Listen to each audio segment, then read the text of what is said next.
자, 지난주에 오늘은 창립기념이지만 이렇게 또 창립기념에 관련된 메시지를 전하려고 했더니 지난주의 말씀과 오늘은 이어져야 될 말씀이다 보니까 오늘은 지난주 이어서 오늘 본문의 말씀의 중심을 통해서 하나님의 말씀을 전하고요. 창립기념에 관련된 말씀은 오늘 오후에 간단하게 말씀을 전하려고 합니다. 여러분, 지난주에 설교 때에 예수님과 우리와의 관계는 어떤 관계인가에 대해서 말씀을 드렸는데 여러분 생각나시나요? 지난주에 말씀드렸는데 예수님과 우리와의 관계는 어떤 관계? 생명적 관계, 유기적인 관계, 또 절대적 관계를 가지고 있다라고 하는데 예수님의 비유로 말씀하셨죠. 포도나무와 그 다음에 우리는 뭐라 그랬어요? 가지라고 그랬습니다. 그러니까 예수님과 우리와의 관계는 마치 포도나무에 붙어있는 가지와 같다라고 합니다. 이 포도나무 가지가 포도나무에 붙어 있으면 거기에는 뭐가 있냐면 생명적 관계, 유기적인 관계, 절대적 관계를 통해서 엑기스를 받아 먹다 보니까 뭐예요? 거기 안에서 꽃이 피고 싹이 트고 꽃이 피고 열매를 맺게 된다라고 하는 겁니다. 이것이 바로 뭐냐면 포도나무와 가지의 관계처럼 예수님과 우리와의 관계도 오늘날 이 시대는 진정한 축복의 열매를 갖기를 원한다고 한다면 저와 여러분 이 시대에 가장 필요한 것은 이런 어려움과 환경 가운데서도 꽃이 피고 열매를 맺고 풍성한 결실을 얻기를 원한다고 한다면 이 시대에는 누구에게 꼭 붙어 있어야 되냐면 예수님께 꼭 붙어 있어야 된다는 겁니다. 왜냐하면 예수님 안에 뭐가 있냐면 생명이 있기 때문입니다. 그래서 예수님과 꼭 붙어 있어야 아까도 말씀드린 것처럼 생명적 관계와 유기적인 관계와 절대적인 관계를 계속해서 유지할 수가 있다는 것을 볼 수 있다라고 하는 거죠. 그래서 지난주에는 예수님과 우리와의 관계에 대한 말씀을 드렸다고 한다면 자, 오늘은 좀 더 깊이 들어가서 예수님과 우리와의 관계는 어떤 관계인지를 더 좀 들어가도록 하겠습니다. 자, 오늘 본문에 보면 요한복음 15장 16절을 좀 보겠습니다. 뭐라고 말씀이 나오냐면 첫 서두에 보면 뭐라고 나와요? 너희가 나를 택한 것이 아니요 내가 너희를 택하여 세웠나니, 이런 말씀을 하고 있어요. 그러면 여기서 누가 누구를 택했다라고 하는 거예요? 네? 누가 누구를 택했다는 거예요? 지금 예수님과 제자에 대한 이야기인데 예수님의 제자들이 지금 하시는 얘기예요. 그런데 예수님이 먼저 제자들을 택했다는 거예요? 제자들이 예수님을 먼저 택했다는 거예요? 그렇죠? 제자들이 먼저 예수님 좋아서 졸졸졸 따라다닌 것이 아니라 예수님이 당신의 기쁘신 뜻대로 찾아가서 제자를 택하여 불렀다라고 하는 거예요. 먼저 이 얘기를 하고 있답니다. 이것은 전적은 누구의 은혜예요? 제자들의 노력에서 온 것이 아니라 전적인 하나님의 은혜요, 그들에게는 아주 기쁨의 소식, 복음이었다는 것을 보게 됩니다. 그리고 여기서 선택이라고 하는 것은 뭘 의미하냐면 주님의 주도적으로 이루어가는 구원의 역사다라고 말을 하고 있었어요. 그럼 왜 선택을 했느냐라고 하는 겁니다. 저와 여러분도 마찬가지죠. 저와 여러분이 예수님을 믿어요. 하나님의 자녀가 됐어요. 저와 여러분이 하나님의 자녀라는 신분을 가지고 이 시간 주의 이름으로 모여서 예배를 드리고 있습니다. 그런데 이 자리에 오기까지는 실질적으로 내가 주님을 좋아서, 내가 주님이 필요해서, 내가 주님을 믿게 됐고 하나님의 자녀가 된다라고 생각하는 건 내 입장이고, 그러나 성경은 그렇게 이야기하지 않습니다. 먼저 우리가 하나님의 자녀가 되기까지는 누군가가 큰 역사 속에서 움직이셨다라고 하는데 그것이 아까도 말한 것처럼 너희가 나를 먼저 택한 것이 아니라 내가 너희를 택하여 세웠기 때문에 가능했다라는 말씀을 하시고 있다라고 하는 것입니다. 믿으시면 아멘 합시다. 이거는 내 의지와 상관이 없는 겁니다. 내 의지와 상관없이 주님이 나를 당신의 기쁘신 뜻대로 선택을 하셔서 나를 부르셔서 당신의 자녀로 삼아주신 거예요. 그런 사람들이 바로 저와 여러분이라는 사실을 믿으셔야 될 줄 믿는 거예요. 그래서 우리는 여러분, 우리가 꼭 기억해야 될 것은 사도 이사야서는 이사야 선지자에게 하나님이 뭐라고 말씀하시냐면 이사야서 43장 1절에 이렇게 얘기해요. 너는 두려워하지 말라. 내가 너를 어떻게 했다는 거예요? 구속하였고 내가 너를 지명하여 불렀나니 너는 내 것이다 라고 그랬습니다. 그러니까 우리가 예수 그리스도를 선택한 것이 아니라 이미 하나님께서 우리를 바로 지명하여 불러서 당신의 것으로 삼아 주셨다는 거예요. 우리가 그렇게 된 존재라는 거예요. 그래서 여러분 에레미야서 1장 5절에는 이렇게 나와요. 내가 너를 언제부터 모태에 짓기 전에 너를 알았다는 거예요. 그럼 이 말은 무슨 말입니까? 우리가 태어나기도 전에 누가 아셨다는 거예요? 하나님이 아셨다는 거예요. 누구를? 나를 아셨다는 거예요. 인간은 이건 불가능한 겁니다. 하나님의 유일신이신 하나님 외에는 이거는 불가능한 일이죠. 근데 하나님이 내가 이 세상에 태어나기도 전에 이미 나를 알고 계셨다. 여기서 끝나는 것이 아니라 내가 어떻다는 거예요? 내가 배에서 나오기 전에 너를 남자인지 여자인지 이미 어떻다는 거예요? 성별했다는 거예요. 하나님이 정해놓은 성별을 인간이 바꿀 수 있어요? 없는 거예요. 그럼 하나님이 정해놓은 성별을 인간이 인위적으로 바꾸는 것은 이건 죄라는 거예요. 죄라는 거예요. 그런데 여기서 끝나는 게 아닙니다. 바로 뭐냐면 너를 배에서 나오기 전에 너를 성별하였고 그 다음에 너를 여러 나라의 선지자로 세웠다라고, 너를 세웠다라고 말하는 거죠. 여러분 이 사실 믿으시면 아멘 합시다.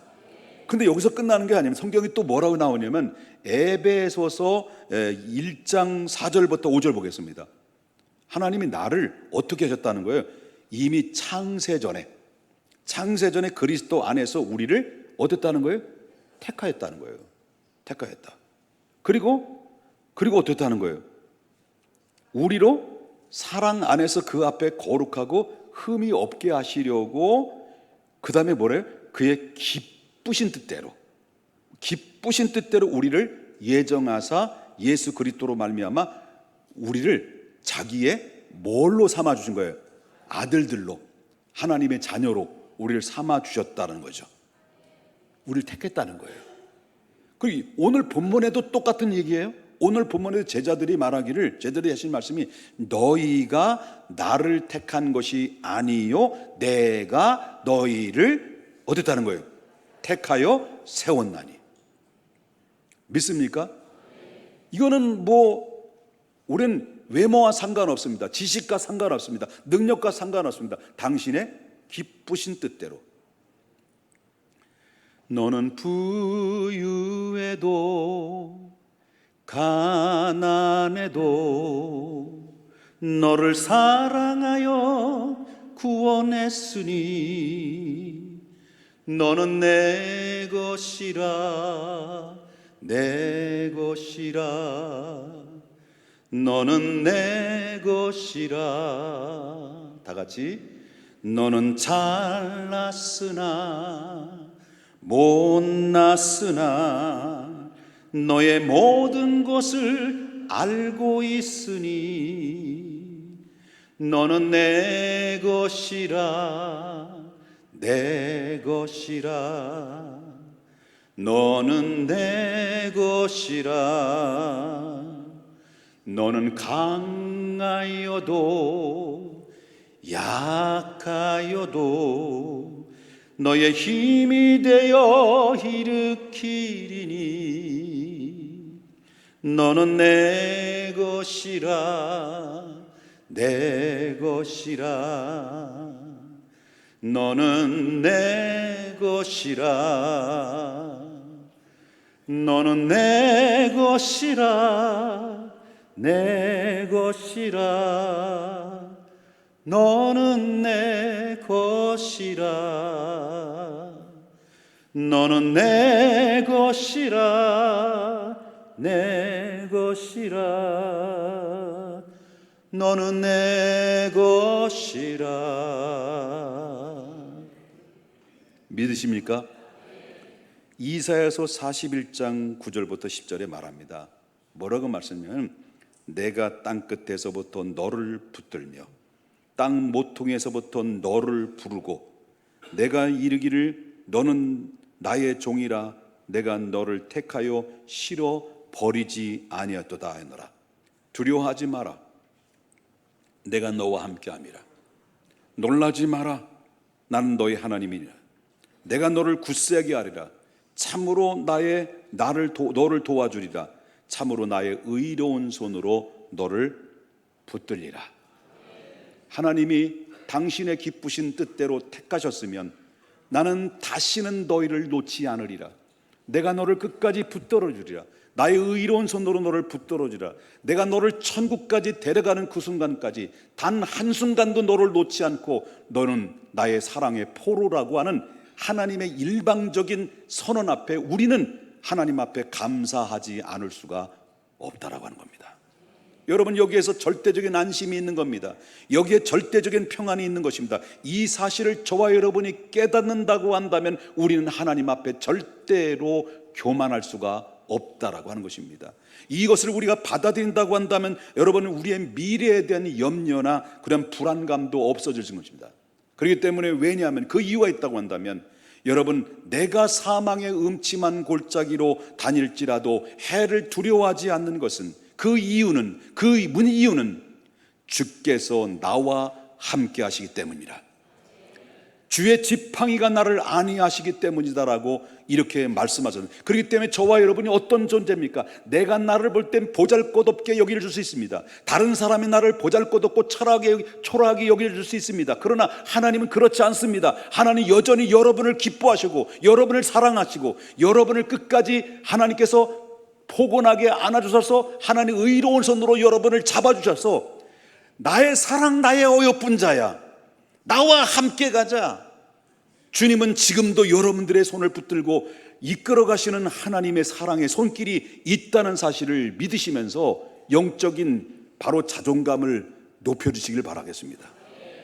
여러분, 그렇다면 왜 여러분들을 그토록 사랑하셨고 여러분들을 왜 택하여 주셨고 여러분을 왜 선택하고 부르셨느냐? 그 이유는 몇 가지가 있습니다. 바로 11절을 보겠습니다. 11절. 내가 이것을 너에게 이름은, 그 이유는 뭡니까? 다시 말한다면 내가 너를 선택한 이유가 뭔 줄 아냐? 내 기쁨이 너희 안에 있어 너의 기쁨을 어떻게 충만하게 하기입니다. 하나님이 여러분을 선택하신 것은 예수님 안에 있는 기쁨을 너에게 주기 위함이다라고 하는 것입니다. 왜 예수님께서 우리를 선택하셨습니까?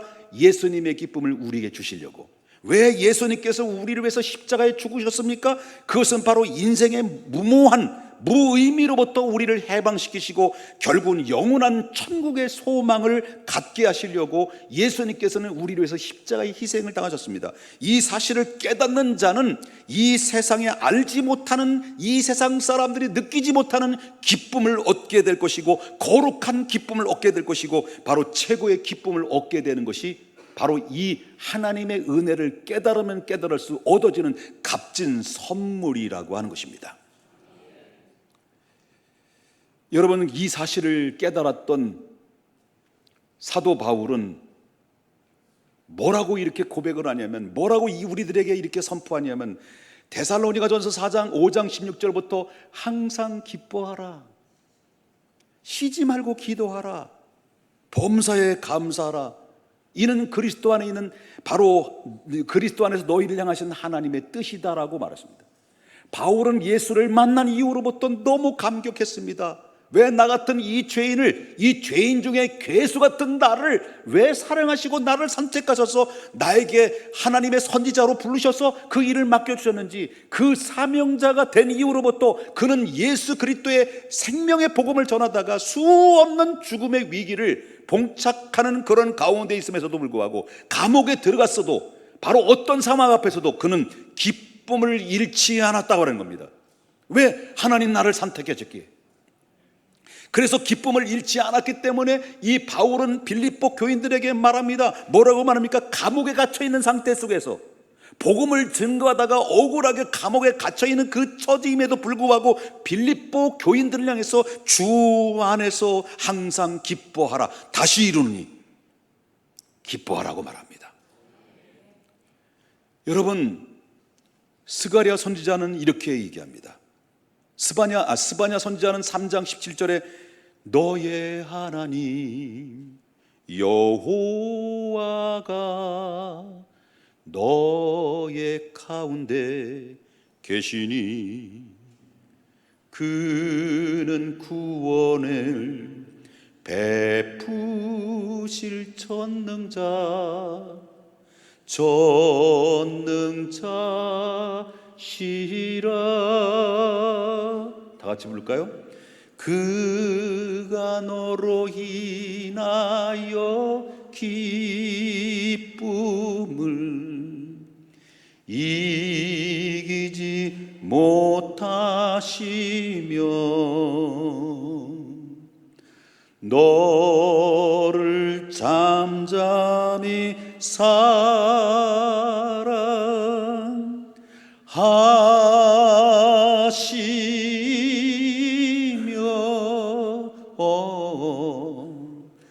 즐거이 부르며 기뻐하시리라.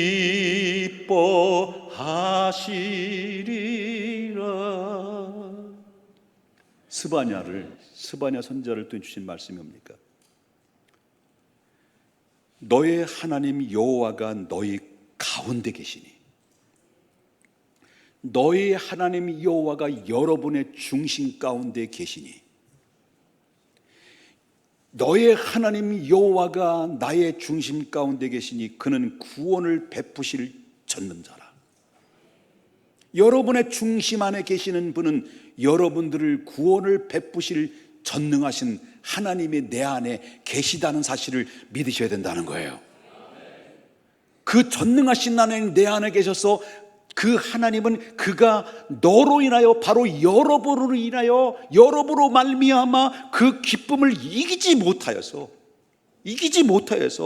너를 잠잠히 사랑하시며 너로 말미암아 즐거이 부르며 기뻐하리라. 다시 말한다면 여러분들이 하나님의 자녀로 택하여 주시고, 나는 부족하고 연약할지라도 하나님이 당신의 기쁘신 뜻대로 우리를 구원의 은총을 베푸셔서 하나님의 자녀가 돼서 하나님의 자녀로서 여러분 서 있는 그 모습을 하나님이 바라볼 때마다 너무 기뻐서 어쩔 줄 몰라는 이런 마음이 누구의 마음이라고 그래서 하나님의 마음이라는 겁니다.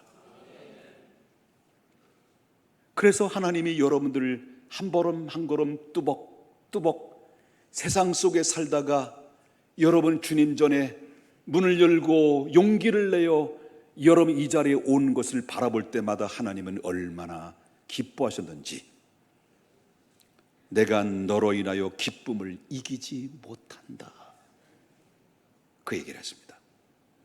여러분, 예수를 잘 믿는 건강한 교회는 어떤 교회일까요? 으르렁거리고 싸우는 교회일까요? 예수를 잘 믿는 건강한 교회는요, 언제나 특징이 있습니다. 잔치집 같아요.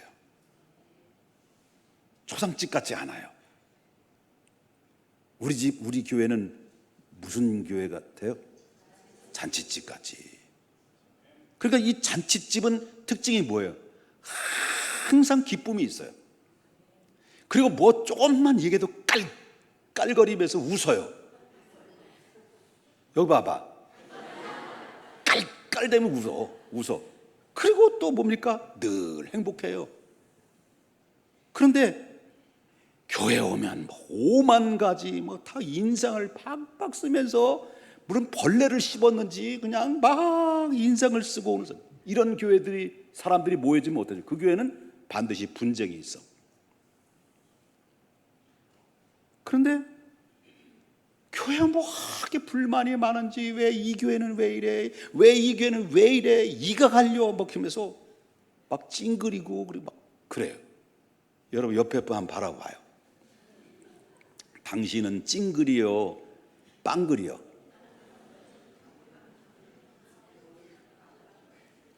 깔대고 빵빵 터져야죠, 그죠? 웃음이. 그래야 행복한 거죠. 자, 한번 웃어봅시다. 이제 웃어봅시다. 자, 하하 시작. 그냥 단순해. 딱 2번 하하야. 한 번 더 하면 안 될까? 아이, 진짜 짜네. 자, 다시 한번 하하 시작. 아유, 또 짜다 짜. 예? 얼마나 행복한 교회입니까? 여러분, 이런 웃음, 이런 은혜, 이런 기쁨 어디서 맛볼 수 있어요? 하나님의 은혜가 아니면 불가능하다, 그런 얘기죠. 믿으시면 아멘 합시다. 하나님 왜 우리를 예수님이 우리를 먼저 택했다 그래서 왜 택하셨을까요? 그 이유를 보십시다. 12절 보겠습니다. 내 계명은 내 계명은 곧 내가 너희를 사랑한 것 같이 너희도 어떻게 한 거예요? 서로 사랑하라, 이것이니라. 우리가 하나님의 사랑을 계속 받다 보면 어떨까요? 사랑의 광선을, 사랑의 반사를 자꾸 받다 보면 뭐예요? 우리의 마음이 기쁜 거예요. 모세가 40일 동안 여러분 40일 동안 금식하면서 시내산에서 있다가 내려오니까 얼굴에 뭐가 비치는 거예요? 광채가 빛났어요. 사람들이 얼굴을 쳐다보지 못했어요. 마찬가지로 우리가 사랑을 많이 받으면, 사랑을 많이 받을수록 우리 안에는 뭡니까? 기쁨이 있고 사랑이 또 넘치게 돼 있어요. 그래서 이런 유명한 복음성가 있잖아요. 사랑을 하면은 예뻐. 이건 아닌가?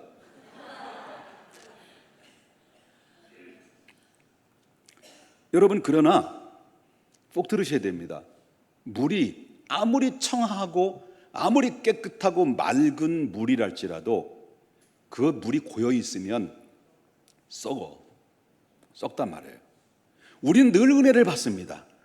예수님의 사랑의 그 반사를 늘 받으며 우리는 살아가는 사람들입니다. 그런데 우리가 받기만 하고 하나님의 사랑만 받기만 하고 누군가 나눠줘야 되고 공급해 줘야 되는데 꼼짝도 하지 않고 사랑만 받으면 내 안에 받은 사랑은 뭐예요? 썩는 거예요. 그렇기 때문에 예수님이 하신 말씀이 뭡니까? 오늘 주신 말씀이 내가 너희를 사랑한 것처럼 너희도 가서 어떻게 하라는 거예요? 사랑하라는 겁니다. 이것이 내가 너를 택한 이유다라고 합니다. 그렇게 얘기하고 있습니다. 좀 세 번째는 우리가 예수님이 나를 택하신 이유는 뭐냐면 14절을 보겠습니다. 너희는 뭐예요? 내가 명하는 대로 행하면 곧 누구의라는 거예요? 나의 친구라 했어요. 친구. 나를 택하신 이유는 예수님이 나를 무엇으로 삼으려고 했다는 거예요? 친구로 삼는다는 거죠. 누가 예수님의 친구가 된다는 거예요? 누가 예수님의 친구가 된다는 거예요? 내가 명하는 대로 행하는 자. 예수님이 명하셨던 명령이 뭘까요? 그 이유는 기뻐하라, 사랑하라는 겁니다. 내가 주었던 그 기쁨을 나눠주라는 겁니다. 내가 너를 사랑했던 그 사랑을 나눠주라는 겁니다. 이 기쁨과 사랑은 바로 하나님을 믿는 이 믿음의 공동체에서만 얻어지는 거예요. 네. 이걸 아셔야 됩니다. 그래서 기뻐하고 사랑하면 이 예수님과 어떤 관계가 된다는 거예요? 친구가 된다, 친구. 네? 그래서 내가 너를 택했다, 내가 너를 선택해서 세웠다라고 이렇게 이야기를 했다는 거죠. 여러분, 옛날에 있었던 일이죠. 옛날에 있었던 일인데, 여러분, 그 전두환 전 대통령이 이 나라를 통치했을 때 이제 전두환 대통령이 그 내각이죠. 내각, 그러면 내무부 장관, 외무부 장관 모든 관료들을 이끌고 저 버마로 갔죠. 버마로 가서 오늘날 미얀마죠. 그 아웅산이라는 곳에서 이렇게 뭐 참배인가 뭔가 경배인가 그 제사 그 뭐라 그래? 하여튼 그 참배인지 하여튼 뭐 하러 갔어요. 그런데 이거를 정보를 부파랬죠. 그 남파 공작원에 의해서 그 안에 그때 당시 우리도 이제 훈련 받을 때 크레오마라는 것이 이렇게 원형되어 있습니다. 그걸 천장에 다 다른 거예요. 그래서 크레오마라는 이 그 폭탄을 그냥 버튼 눌러서 딱 누르면 터지게 돼 있거든요. 공작원이 그걸 설치한 거예요. 그래서 그 제사를 하여튼 참배 그럴까 그 얘기를 크게 해야지 내가 좀 참배하러 온 이 관료들이요, 그 안에 다 죽은 거예요. 폭삭 주저앉아가지고요. 근데 그때 돌아가신 분이 아주 믿음이 좋고 신실한 이범석이라고 하는 외무부 장관이었습니다. 참 이 키도 크시고요, 외모는 저처럼 이게 잘생겼어요. 죄송합니다. 그런데 이분이 살아 생전에 너무 인격적이시고, 그리고 영어도 잘하시고 실력 있는 분이 그냥 안타깝게 돌아가셨죠. 죽을 또 돌아가셨죠. 그런데 이제 기자가 이제 그 이범석 장관의 아들에게 이제 질문하죠. 평상시에 아버님께서 아버님으로부터 가장 감격스러웠던 그때가 언제였습니까? 라고 아들에게 물어본 거예요. 그랬더니 아들이 자기가 20살 때 생일날이었다는 거예요. 생일날 때 아버지가 하는 얘기가 이렇게 얘기했다는 거예요. 얘야, 지금까지 너는 내 아들이자 내 자식이었다. 그럼 너는 이제 성인이 됐으므로 이제 오늘부터는 반은 내 아들이고 반은 내 친구다. 오, 개 멋있어. 나도 아들이 있으면 그런 얘기 할 줄 알아. 이야, 그런 말을 했다는 거예요. 그러니까 이 아들이 아버지의 말을 듣고 너무 감격한 거예요. 너무 감격해가지고 그 아버지가 그때부터 그는 전부터도 존경했던 분이지만 너무 존경스러웠다라고 그렇게 얘기했다는 거죠. 왜 그렇습니까? 왜 아들이 그 감격을 했습니까? 친구라는 그 한마디에 감격을 해요. 왜 그렇겠습니까? 지금까지 아버지가 자기 아들을 어떻게 했습니까? 수직적인 관계, 내 말을 들어야 되고 나의 지시를 따라야 되는 수직적인 관계에서 이제부터는 아들을 뭡니까? 동반자적인 관계, 그리고 인격적인 관계로 대우를 하시겠다라고는 선언이라고 하는 것입니다. 그러니까 아들이 거기에서 녹아진 거죠. 우리도 마찬가지라고 하는 것입니다. 부모와 자식 간의 관계도 결국은 우리는 어디까지 가야만이 진정한 행복한 가정이 될 수 있냐면 수직적인 관계에서 바로 동반자적인 관계, 친구의 관계까지 가야만이 아빠와 아들 간은 유기적인 관계를 낼 수 있다는 거예요. 부부도 마찬가지죠. 부부가 무슨 상하가 있습니까? 사람들이 이 가정의 불행에 빠지는 것은 바로 옛날에 가부장적으로 수직적인 관계, 너는 내 부인은 내 밑에야라고 하는 이 사고방식은 이건 썩어빠진 사고방식이에요. 큰일 날 소리예요. 이건 수직적인 관계가 아니라 이거는 바로 뭐냐면 서로 부부는 동반자적인 관계라는 걸 알아야 돼요. 서로 인격적인 관계죠. 그래서 인격적인 관계를 유지할 때 바로 그 안에서는 행복해질 수 있는 거죠. 부인들 잘 들으세요. 남편이 내 밑에 아니에요. 예? 지금 이 시대는 뒤바뀌었어. 이제 남편은 이제 걔만 그래. 순위가 바뀌었어, 완전히. 자, 뭐 그렇다고 해서 뭐 아버지와 친구라고 해서 아빠가 야 임마, 그렇다고 아들도 왜 임마 이렇게 하라는 거는 아니에요. 마찬가지입니다. 예수님과 우리와 관계는 친구의 관계에서 동등하다는 말은 아니에요. 여전히 예수님과 우리와의 관계는 수직적인 관계입니다만은 다만 예수님께서 우리를 동반자적인 관계로 대우해 주신 것뿐이라는 거예요. 우리는 여전히 죄인입니다. 내가 볼 땐 죄인이에요. 우리가 뭐 하나님의 자녀가 됐다 죄 안 짓고 삽니까? 여전히 불안하고 여전히 부족한 면이 많습니다만, 그러나 예수님이 이미 보혈의 피로 씻어주셨기 때문에 예수님은 우리를 더 이상 우리를 죄인으로 보지 않고 의인으로 인정해 주신 것뿐이에요. 그러므로 우리 예수님은 친구로 우리를 보여주셨고 친구로 삼아주셨는데, 이 예수님은 이 친구로서 보여주신 세 가지 특징이 있단 말이에요. 세 가지 특징이 바로 뭐냐면, 먼저 우리를 친구로 삼아주셨고 받아주셨다. 왜? 부족함에도 받아주셨다.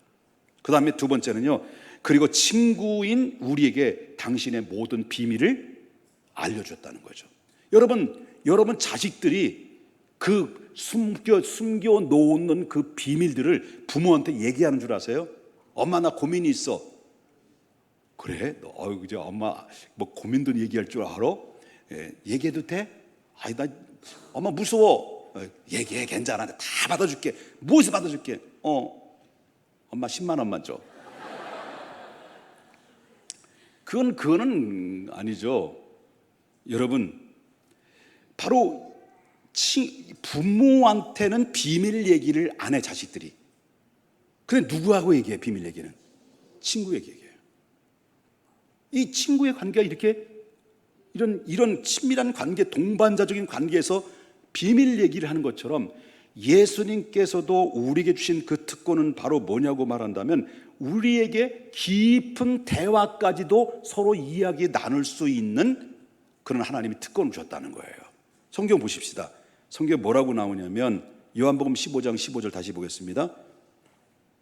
이제부터는 너희를 종이라 하지 아니하리니 종은 주인이 하는 것을 몰라. 그죠? 알지 못하니라. 그러나 너희를 이제 뭐라 그런 겁니까? 친구라 하였노라. 내가 내 아버지께 들은 것을 다 너희에게 이제부터는 알려줬다. 예? 그것은 하나님에 대해서, 그리고 예수님이 이 땅에 오신 이유에 대해서, 죽으심에 대해서, 부활에 대해서, 바로 다시 오셔서 영원한 통치자로 다시 오실 거에 대해서, 그리고 마지막인 그 모든 비밀들을 마지막에는 당신의 지금 얼마 있다가 자기 목숨을 인류를 위해서 죽게 될 것까지도 다 예수님께서는 제자들에게 다 알려줬다는 거예요. 왜? 어떤 관계이기 때문에? 친구 관계이기 때문에. 이것이 바로 예수님이 완전한 희생이요 최고의 친구로서 우리에게 보여준 예수님의 선물이라는 겁니다. 그러므로 우리는 그 제자들과 예수님 관계의 친구로 여겨졌던 것처럼 똑같은 그 말씀이 우리에게도 적용된다는 거죠. 우리도 예수님과의 친구라는 거예요. 친구라는 거예요. 아까도 말했지만 그러면 예수님이 그러는 게 아니죠. 그냥 우리는 부족하지만 나를 친구로 삼아. 그렇다면 이제부터 나를 친구로 삼아주신 우리들의 반응은 어떤 반응으로 이제 보여주고 살아야 될까요? 이게 굉장히 중요합니다. 나도 그렇다면 예수님을 친구로 받아들이는 거예요. 그렇습니다. 내가 부족합니다. 나는 연약합니다. 그렇지만 나를 친구로 받아주신 것처럼 나 또한 예수님을 뜨겁게 사랑으로 주님을 받아들입니다. 받아들이는 거예요. 그 다음에 두 번째는 예수님과 이제부터는 깊은 대화가 이루어져야 되는 거죠. 무엇이든지 친구는 비밀이 없는 거예요. 하나님이 때를 따라서 이 말씀을 통해서 여러분 기도의 삶을 통해서 다 주셨단 말이에요. 그런데 여러분 보면 시편 62편 8절을 보겠습니다. 백성들아 시시로 그를 의지하고 그의 앞에 마음을 어떻게 하는 거예요? 토하라. 하나님 우리의 피난처시다. 다 얘기해라. 다 들어주겠다. 하나님은 여러분의 모든 고민과 여러분의 속 깊이 있는 고민과 비밀까지도 다 하나님은 들어주실 준비가 되셨다는 거예요. 왜? 우리를 뭘로 삼아주셨기에? 친구로 삼아주셨기에. 빌립보서 4장 6절에 말합니다. 아무것도 염려하지 마라. 다만 모든 일에 기도와 간구로 너의 구할 것을 감사함으로 자유롭게 기도하라. 하나님께 아뢰라. 다 들어주겠다. 이것이 하나님이 우리를 친구로 삼아주신 이유다라는 겁니다. 그러므로 우리도 예수님이 우리를 위해서 헌신했잖아요. 정말 예수님은 우리를 위해서 당신의 몸을 다 내어줘서 우리를 구원의 자리로 이끄시고 하나님의 백성으로 삼아주시고 우리의 신분은 이 땅의 국민으로서 살고 그리고 우리의 힘있거는 오직 하늘에 있는 영원한 생명책에 기록된 하나님의 족보상의 하나님의 백성의 당당한 자녀가 됐다는 거예요. 이건 예수님의 공로 때문에 이루어진 거예요. 그러므로 우리는 이 예수님이 그분에 대해서는 헌신을 해줬던 것처럼 우리도 이제 친구처럼 진정한 친구의 관계는 우리도 그분을 위해서 헌신을 해야 된다라고 하는 겁니다.